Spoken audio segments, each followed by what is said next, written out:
Good morning, Cullman. Thank you for tuning in to Cullman Today. I'm your host, Cheyenne Sharp, and today is Wednesday, August 7th. We have a lot to look at in local news today, including information on the retirement of Cullman Police Chief David Nassetta, a planned water outage from the city of Cullman, and Alabama Law Enforcement Agency's Roadway to Success campaign. All this plus sports, weather, and more, but for now, let's dive into the top stories happening in Cullman today. The City of Cullman Water Department will have a planned water outage today from 8 a.m. until completion. This outage will affect Lindsay Road and Bittner Drive in the Good Hope community from Industrial Park Road to Scott Drive. See the map for detailed areas. All affected customers were notified by a green door hanger left yesterday by city crews. Next up, beginning at 8 a.m. this morning, County Road 1672 will be closed from County Road 1669 to the dead end for cross drain replacement. This project is expected to last a few days. Please take note if you need to travel through this area. And to finish out our top stories, the Cullman Police Department on Monday, August 5th, announced the retirement of Chief David Nassetta at the end of this fiscal year. It said Nassetta has dedicated 26 years of service to the city of Cullman, and in a media release they said, Chief Nassetta has been a steadfast leader, exemplifying integrity and a deep commitment to the community he served. Nassetta began his career as a reserve officer in 1996 and was hired full-time in 1997. He was promoted to sergeant in 2014, lieutenant in 2018, and assistant police chief in 2022, before becoming the police chief in December of 2022. Now that we have the top stories out of the way, we're going to take a quick break before returning with sports. Discover what's buzzing in Cullman with Community Matters, where every story pops off the page with local flair. It's the magazine that's got the inside track on what's now, what's new, and who's who. Get the lowdown on top eats and the 411 on recipes that'll turn up your summer cooking game. Relive our local team's triumphs on the sports fields and pencil in summer's hottest events for fun the whole family will love. Get your copy of Community Matters at the Cullman Tribune, any of the local businesses on screen, or scan the QR code.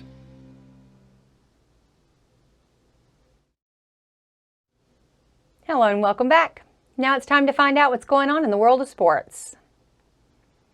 In today's sports segment, let's learn more about an exciting upcoming event for Crimson Tide fans. The University of Alabama football team's Fan Day will return to Bryant-Denny Stadium this Sunday. The day will begin with an open practice that is free for fans from 11:15 a.m. until 1:15 p.m. Stadium entry begins at 10:30 a.m. through gates 13 and 24 for seating in the West Side Lower Bowl. For security purposes, all items are subject to inspection as fans enter the stadium for both practice and Fan Day activities. The coaching staff and head coach Callan DeBoer will be available for autographs on the field for approximately 45 minutes.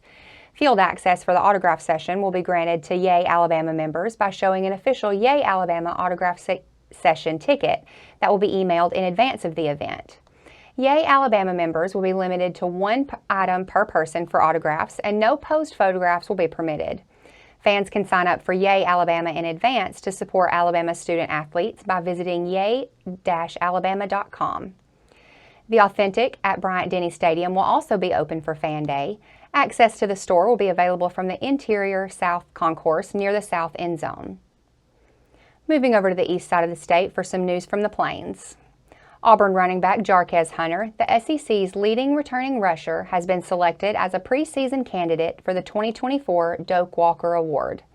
The award is presented annually to the nation's most outstanding college running back. As a junior last season, Hunter posted 909 rushing yards on 159 attempts, averaging 5.7 yards per carry.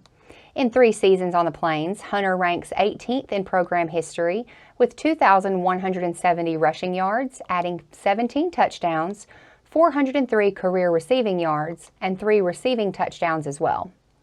The winner of this year's Doak Walker Award will be announced on December 12th during the Home Depot College Football Awards. That covers sports for today, but make sure to check with the Cullman Tribune each day for the latest in sports coverage from across the area. We'll be back after this message.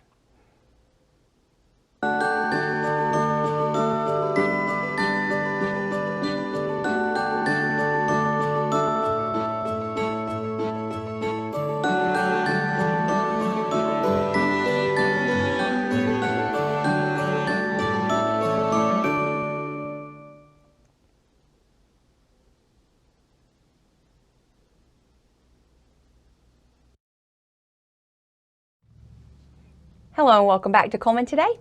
Now it's time to speed things up with the news rundown. 4 stories in under 4 minutes.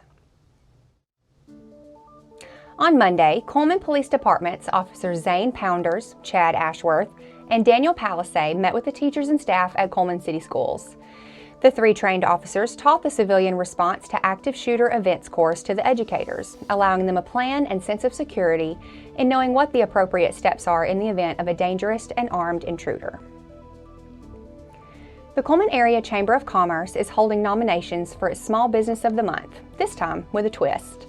The Small Business of the Month will be a restaurant for the month of August.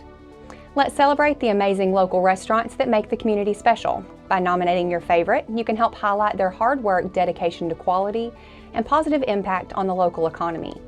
Share your love for the restaurants that make the community unique by nominating them for a month's worth of bragging rights to being the best. Make your nomination at cullmanchamber.org. Cullman City Mayor Woody Jacobs recently had the honor of attending the graduation ceremony for the Extreme Military Challenge program at Camp Liberty to congratulate the graduates on their accomplishment. The program is a premier military summer camp that provides teenagers with a realistic experience of military life, fostering personal growth and leadership skills. To all the graduates, congratulations. We commend your dedication, hard work, and commitment to excellence and service.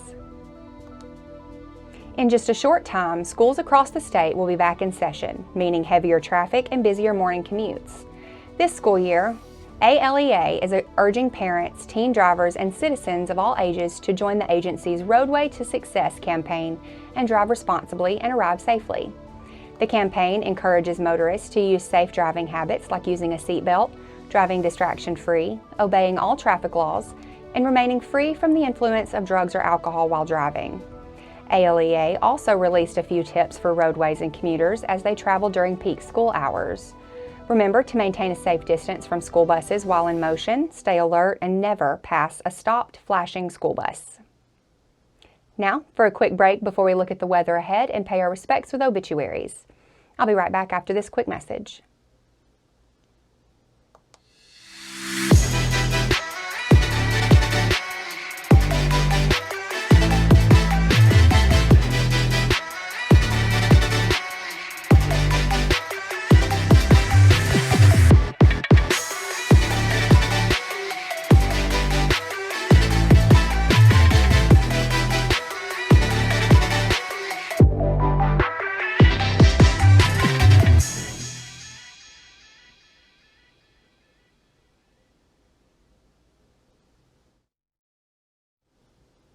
Welcome back.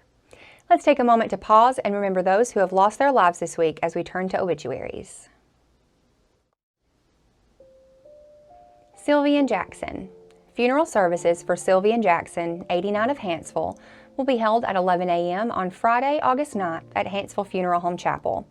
Burial will follow the service at Hopewell Cemetery. Visitation will be Thursday, August 8th from 6 to 8 p.m. at Hanceville Funeral Home. Diane Sisk Davis. Funeral services for Miss Diane Sisk Davis, 78 of Cullman, will be Friday, August 9th at 2 p.m. at Cullman Funeral Home Chapel. Visitation will be held from 1 to 2 p.m. and interment will be held at Bethlehem Cemetery on Beech Grove Road near Dodge City. Sarah Elizabeth Liz Roper. Funeral service for Sarah Elizabeth Liz Roper, age 77 of Vinemont, is Wednesday, August 7th at 2 p.m. with Cullman Funeral Home. A visitation will be held at the chapel from noon to 2 p.m. and interment will be at Vinemont Baptist Cemetery.